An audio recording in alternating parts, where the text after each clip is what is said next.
Welcome, friends, to this second half of today's program. I skipped the question and answer session that was scheduled for today. We didn't have the 3x4 cards on which we want you to write your question. Sometimes people ask the question and nobody else can hear it. So when I give an answer, it is no use to others. But some of the questions are really relevant for a lot of people. Many would have liked to ask the same question and they can get an answer. So what we've decided is that you write the questions and you give it to us, and somebody with a microphone near me will read it out. And when an answer is given, both the question and the answer can be heard by everybody. I hope that will be a better arrangement for questions and answers. So we'll have those papers ready if you have given any question to them. I was joking about studying overnight to answer questions. You realize that. Either I have an answer or I don't have an answer. There's no time lag between it. If I don't have an answer, I know instantly I don't have an answer. I have to say, sorry, I don't have an answer. And if I have an answer, I give it straight away. What do we have to wait for? There's no wait in either case. If you have an answer, you give the answer. If you don't have an answer, you say no. What do you wait for? Sometimes this has puzzled me. Some people say we're waiting for an answer. Where is it going to come from? If it's inside you, it's there already. And if it has to come from somewhere, it may never come. So I believe that questions have either an answer, that this is the answer, or I don't know. So we don't have middle ground in this. There's no gray area in answers. Unless we are a professor or intellectual, then we have a lot of gray area. Perhaps it could be this, maybe it is that. But in spiritual knowledge, there is no perhaps and maybes at all. It's a knowledge with the same certainty with which you are certain that you exist. It's the same certainty with which you know you are awake. The same certainty which makes you know you are a living being. You don't need answers to these questions. They are certainties. People go to sleep and lose the sense of where they are. They are sleeping in their bed, but they're having a dream of somewhere else. They're running around, walking in a different body. Not in this body, they are walking in a dream body, totally unaware where the physical body is lying. And then, when they wake up, they know that was a dream. Why don't they say, when they wake up, am I sure I am awake? Couldn't this be another dream? Maybe that was wakefulness and this is dream. Has anybody ever said that? No. And we want proof of spiritual awareness. Has anybody ever asked proof of waking up from a sleep, from a dream? If somebody says, I have woken up, and you say, no, prove it. How will you prove it? When we wake up, do we pinch ourselves to see, are we awake? Do we do anything else to verify this is a wakeful state? Or do we just know it? Where does knowledge come from? When we wake up from a dream, the dream sequence ended, we have not opened our eyes. We have not moved our limbs. We are exactly in the same position in the bed, and we know we are awake. With a certainty that nobody can challenge. 1,000 people can come and tell us, no, you're not awake, you're still dreaming, and we won't believe them. Where does the certainty come from? Where does the certainty of waking up come from? It comes from the very presence of the self in the waking state. When the self is in a dream state, it can imagine this is the only real state. And it does. When we are dreaming, we think that's real. A dream does not become a dream in the dream. And if it does, in some cases, it does. When in a dream, you can know it's a dream. What do you do in that dream? Let me find out where I am sleeping. Let me run and wake up myself. And let me tell these friends of mine, we are dreaming. If you really knew it's a dream, would you tell those friends in the dream that you are dreaming? Therefore, When we wake up, we don't go and tell about anybody who we saw in the dream, that we had a dream. We dismiss it. It was not real. Real is waking up. And we are awake, and we know we are awake with the certainty of the self, the same certainty. And nobody can challenge it, and nobody can disprove it. Act of waking up is that powerful. But if one waking up can be that powerful, why shouldn't other waking ups be the same powerful? If you awake from the physical to the astral plane, you forget what this body is doing, and you wake up to a body which has been there much longer than this body, and you find the dream was merely a small sequence in your life on the astral world. Do you need any proof for that? The experience itself will carry its certainty. In the same way, like the experience of wakefulness creates certainty here, the experience of the self creates certainty here, the experience of waking to a higher state carries its own certainty there. These are certainties nobody can challenge, nobody can change. They do not need a belief system. They do not need a religion. They do not need a spiritual path. Nobody needs a spiritual path to wake up from a dream. It's a natural experience.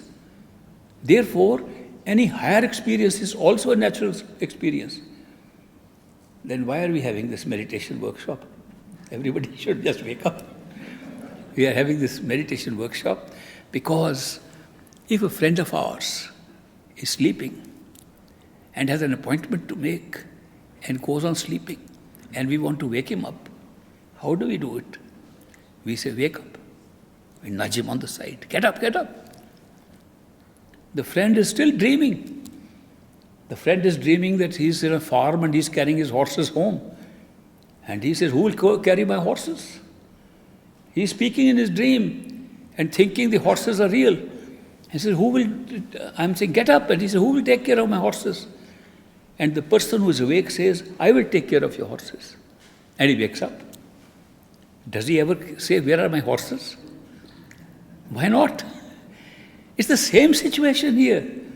When somebody more awake than us wakes us up by nudging us, and we awaken from that, it's the nudging of an awakened person that we call the spiritual path. It's the nudging by an awakened person that makes us awake further to a higher level. And the higher the person who awakens us, who gives us a nudge to wake up, the higher he can make us wake up. If a person only knows the physical world and he wants to wake up a person who's sleeping and dreaming, he can nudge him to this wakeful awakeness. He can't take him higher. If a person has woken to a higher level, he'll take him there. If he's woken up to the ultimate stage, he can take that person to the ultimate stage by mere act of nudging and waking him up. Of course, depending on how deep the sleep is also. The deep sleepers take a little longer to wake up. Some are light sleepers. It depends whether we are light sleepers or deep sleepers in this world.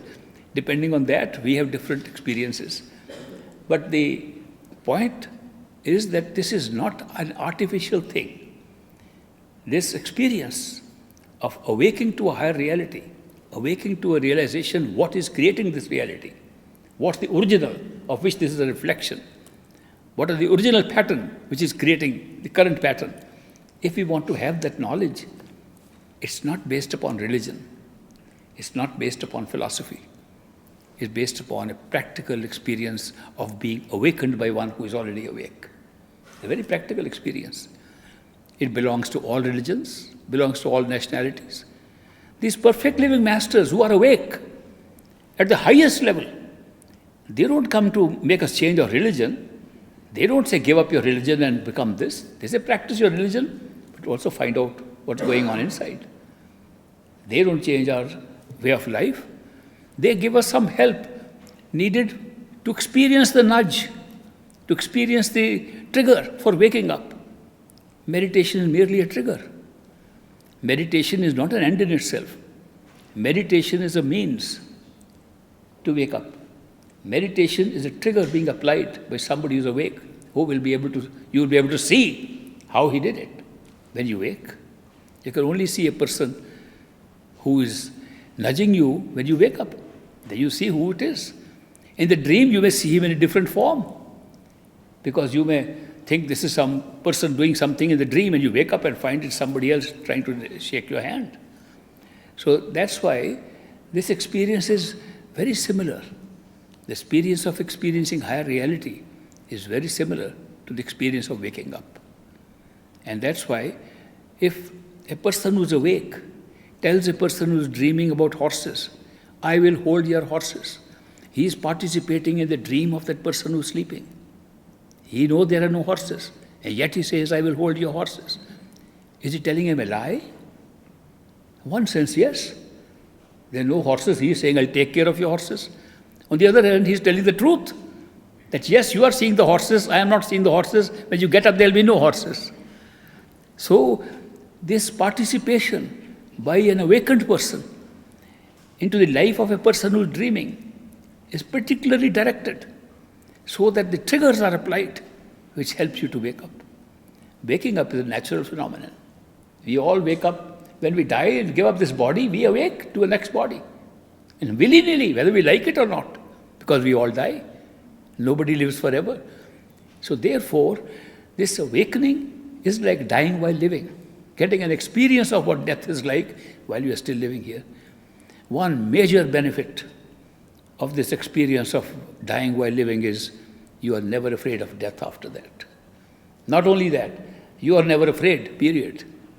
Because most of the fears in us are fears of the unknown. This might happen, this might happen. We know what's going to happen. They are all ignorance. We are afraid of what we don't know. When we know, then we have some other emotions to deal with it, not fear. Fear is not a helpful emotion for dealing with a difficult situation. Fear is a difficult situation by itself. We create it amongst ourselves. We are afraid because we don't know what the truth is. When we know the truth, fear disappears and something else replaces it. In the spiritual path, we normally say that a perfect living master can take you to that state where you can experience all levels of realities at once. Now you can't apply the rules of one level to another. The nature of time is different in the astral plane than it is here. The nature of time is different in the causal plane. And then the nature of time in a timeless state, beyond the mind, is an amazing time in which 0 second represents infinite time and space. Something that is totally beyond the mind. Human mind has been constructed with a limitation, and a very big limitation. The limitation is it cannot go beyond time and space, under no circumstances. It cannot think outside of it. It cannot contemplate, visualize, do anything outside of time and space. If you tell it that the world began, as physics professor tells us, quoting Einstein and Kaku and other physicists of today, and says, the world, along with its time and space, began 14.5 billion years ago. The mind says, what was before that? It can't think of anything except time and space. If you say time started 14.5 billion years ago, and there was no time before that, can anybody contemplate it?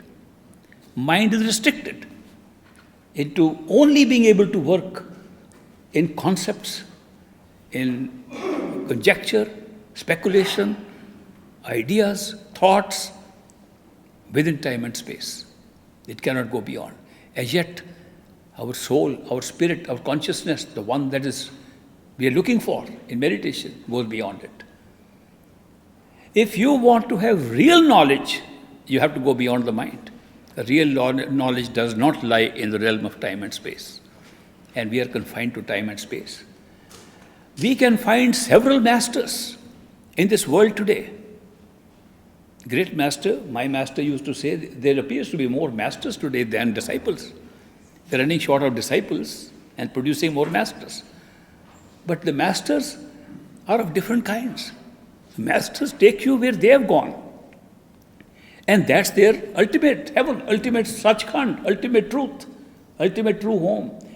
If a master has only gone to the astral level of wakefulness, sees all the heavens there, which they are existing there, the heavens we speak of, then describe.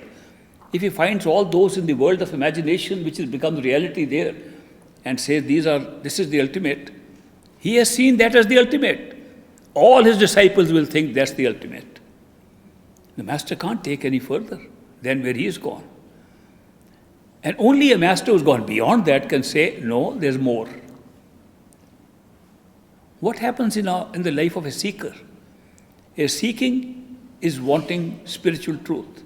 A seeker is wanting spiritual knowledge. He doesn't know how much spiritual knowledge he wants. He doesn't know about spiritual knowledge, otherwise he wouldn't be a seeker. He seeks whatever he can get. And he runs across people who are spiritual masters. They are masters of the spirit, teaching how to access your spirit.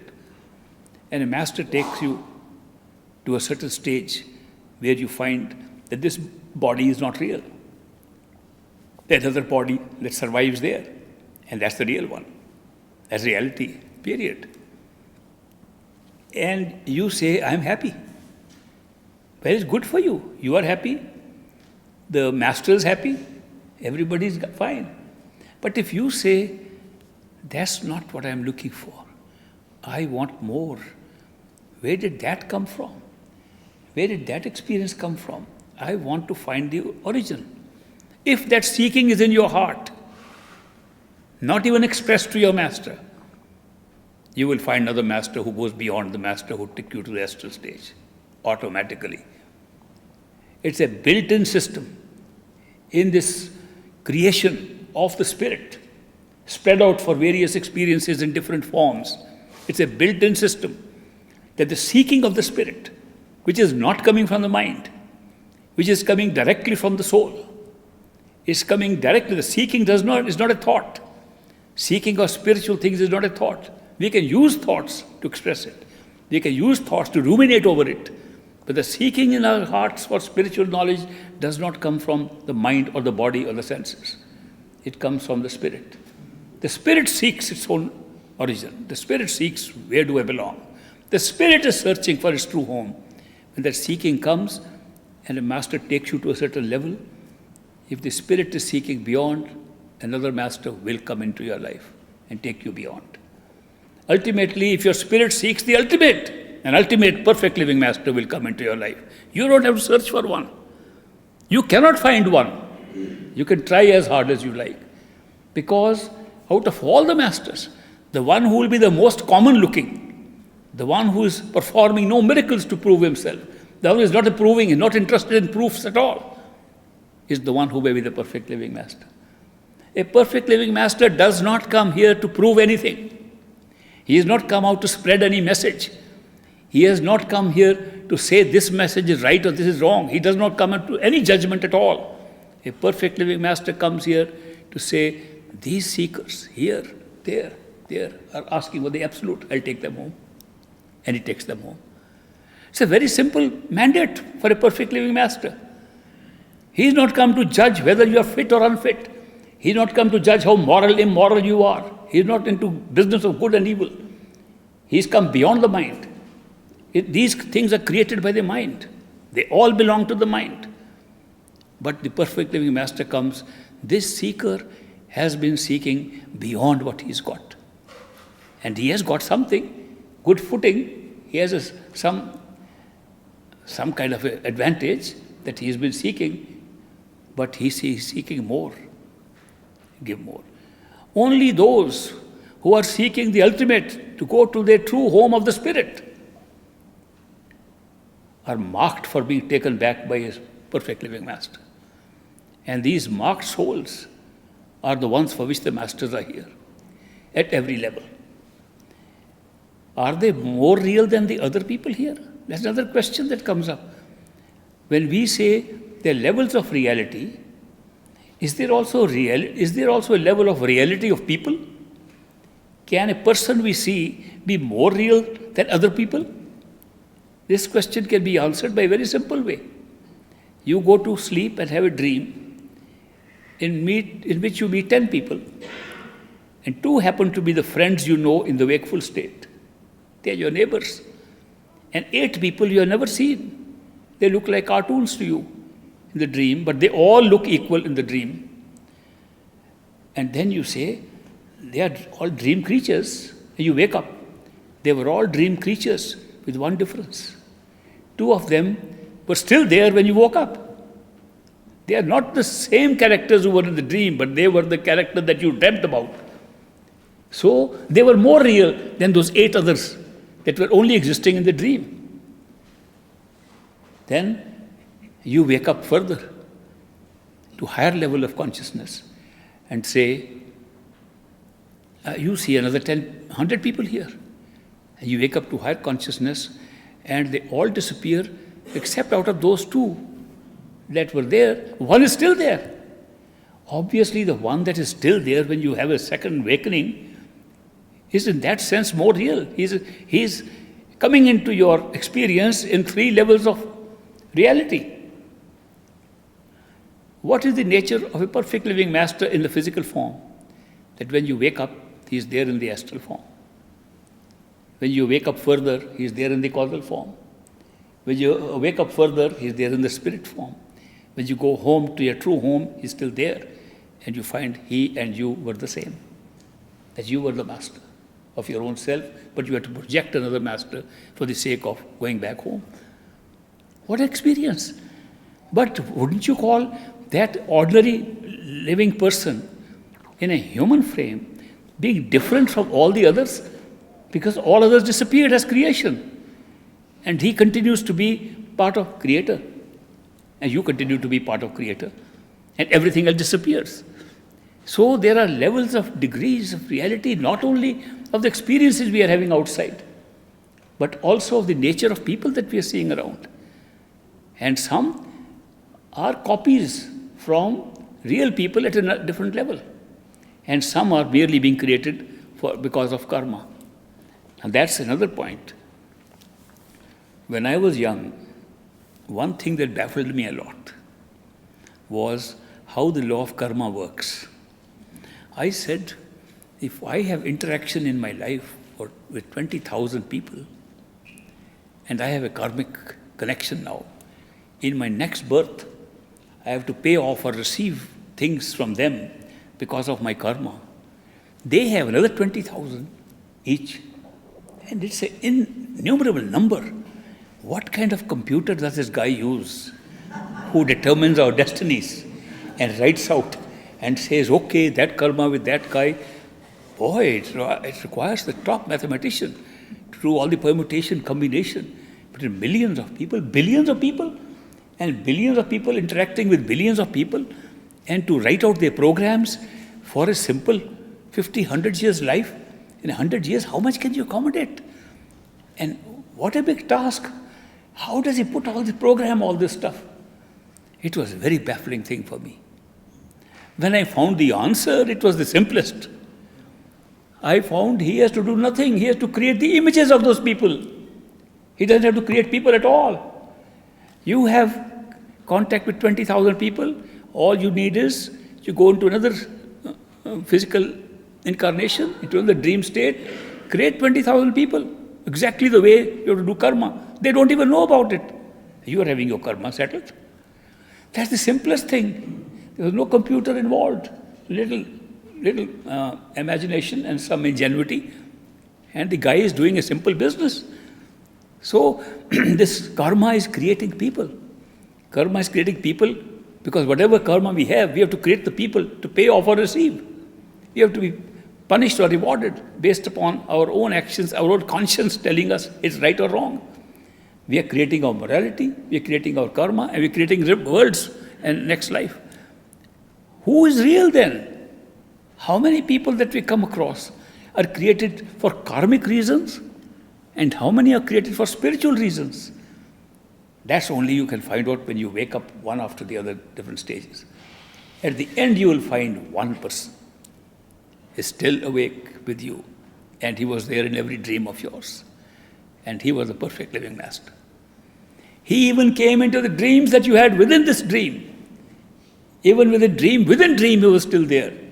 And you woke up 3 times over before you rose to the physical dream, he was still there. He woke up to 5 stages of awakening, he was still there. Therefore, although that person appears like anybody else, and looks like anybody else, lives like anybody, has to, in order to fulfill the law of karma, has to do exactly the same things. And yet, he's more real than the others, even in physical form. So this, very few people know about this, that there is a difference in the physical reality of people. That although the image is created the same way, the projection takes place the same way. If we can project all the people with our minds, we also project the master with our mind. But the other people we can project even if they are not there up there. And we do that, we multiply images. But the master is there and we project him too. This is a projection which has a real counterpart. Therefore, there's a difference in this. That is why, if everything around us was unreal, why would we go to a master? He's unreal too.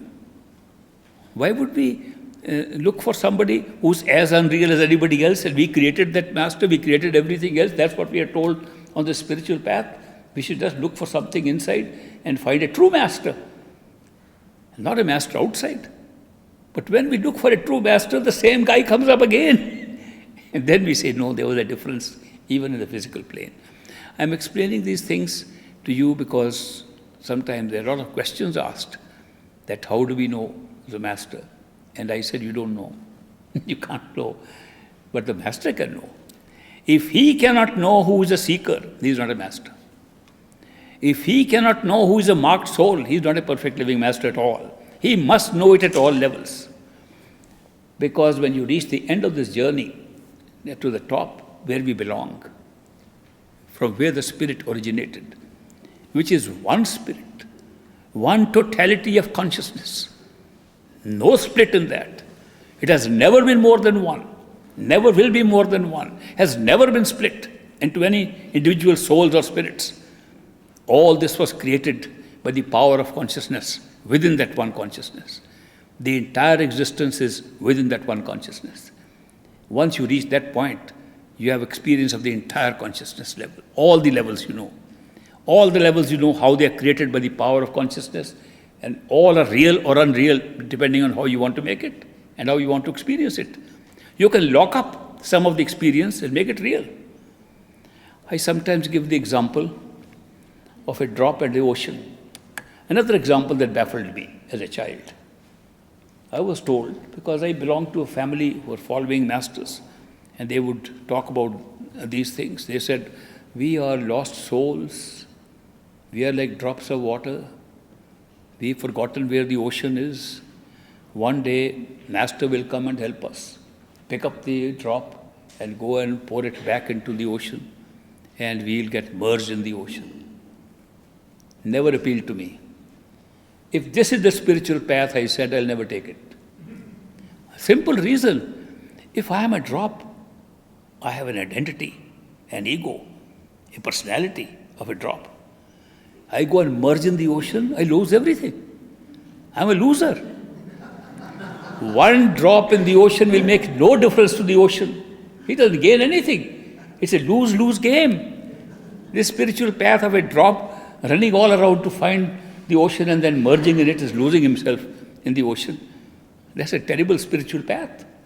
I had no attraction for this kind of a path. But as I grew up, I found that was a mistaken notion. The mistake was that I thought the drop had been lost.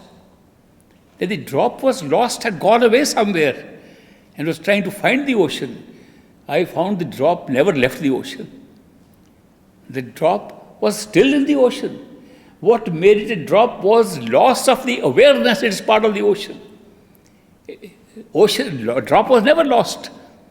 Awareness of what it was lost. The spiritual path is not a journey anywhere. It's a recovery of your awareness, who you really are.